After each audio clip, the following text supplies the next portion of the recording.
Whether you want to be more trauma sensitive or you want to be more aware of your students' social and emotional needs, or you just are looking for a health tool to help students self-evaluate their health and well-being, you need to be teaching the best model for healthy living.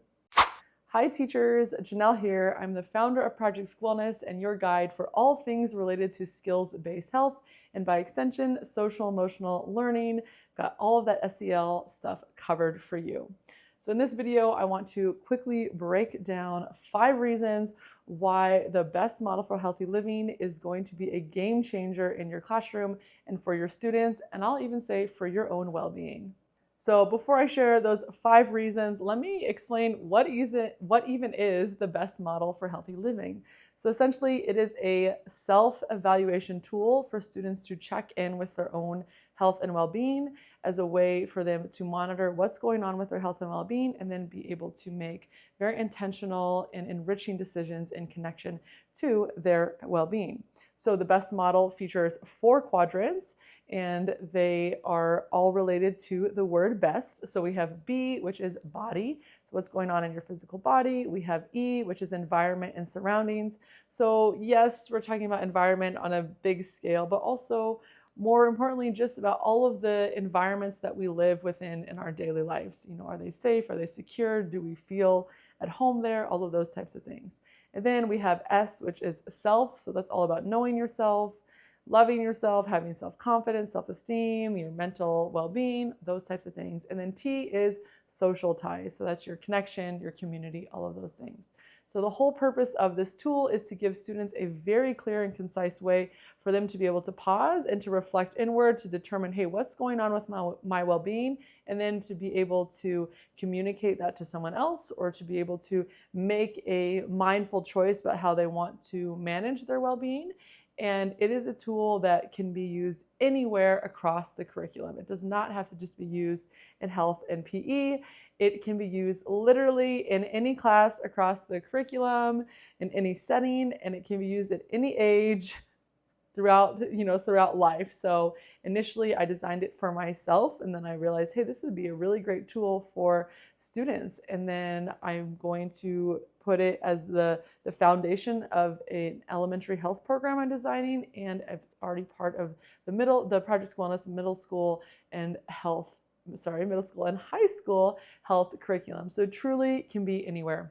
So I want to share 5 reasons why I think you need to be using this, particularly if you are wanting to be, like I said, more trauma sensitive and more aware of students' social and emotional needs. Ultimately, so students can just build more self-awareness so then that you, by extension, can be more aware of what's going on in their life. All right, number 1 is it helps build self-awareness, right? Kind of touched on that, but that is so critically important for students, building that awareness so that then they are actually able to make intentional choices to nurture their well-being or to seek help from someone and have that language that's going to help guide them as they seek help. Number 2, it is super easy to remember. When we use a word like BEST and we make it an acronym, it's already a word students are super familiar with. It kind of goes along with that idea of, hey, are you living your best life? What's going on with your best life? Things like that. So students can easily remember the word BEST and think, oh yeah, B, body, E, environment, S, self, T, social ties. So it helps them, anything that's going to be more memorable for them is going to be more empowering because they can use it throughout anywhere in their life. The next thing, 3, is that it's customizable.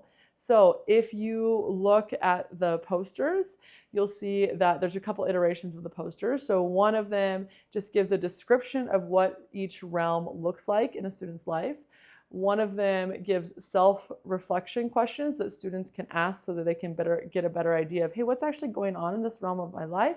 And then the other poster is ideas of actions that students can take to help manage that element of their life. So students can keep the poster as is, or they can use that as a framework to now go and make it totally customizable. So the beauty is we give them this framework, the BEST, the B.E.S.T framework, and we showed them how it works, and now they can go and make it their own. And this is so important. This is so important. So they can go and they can define, hey, this is what it ideally looks like in my life. These are the questions I want to ask myself when I notice that I'm feeling down in these areas, and these are the actions that I know make me feel better in these different areas. And this is so important because health looks different for everyone. I know sometimes as health teachers, we like to present very like a very clear idea, like this is what it means to be healthy. But in reality is that there are so many ways for people to live healthy, happy, thriving lives. There's so many different ways that people can experience life, and what makes one person happy isn't going to make someone else happy. Just ask my very non-running husband compared to me as a marathoner and a runner.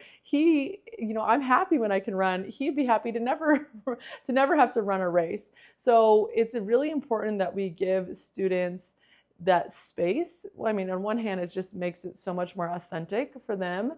Then also, if they have space to make something their own, people tend to protect things that they create and that they make, and it's just more relevant and meaningful for them.